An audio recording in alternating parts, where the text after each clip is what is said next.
नमस्कार मित्रांनो, मी आहे इंद्रजीत. आम्ही ह्या शब्दांच्या प्रवासामध्ये. आजचा विषय आहे प्रेमाची भाषा. तुम्ही प्रेम देता, पण समोरच्याला जे पाहिजे ते देता का? कधी असं झालं आहे का? तुम्ही खूप मेहनतीने कुणासाठी काहीतरी केला, पण त्यांना ते जाणवलंच नाही.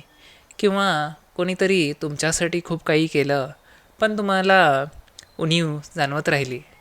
यामागे एक महत्त्वाचं कारण आहे. प्रेम करण्याची भाषा ही वेगवेगळी असते. काहींना शब्दातून सांगा, तू चांगला आहेस, ते त्यांना बरं वाटेल. काहींना वेळ हवं असतं, त्यांच्यासोबत बसा. काहींना मदत हवी असते, त्यांच्यासाठी काम करा. काहींना भेटवस्तू हवी असते, काहींना स्पर्शातून प्रेम कळतं.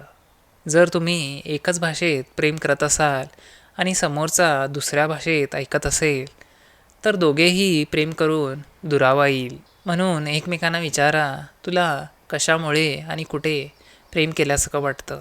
हे प्रश्न नातं बदलू शकतं, नातं घट्ट करू शकतं.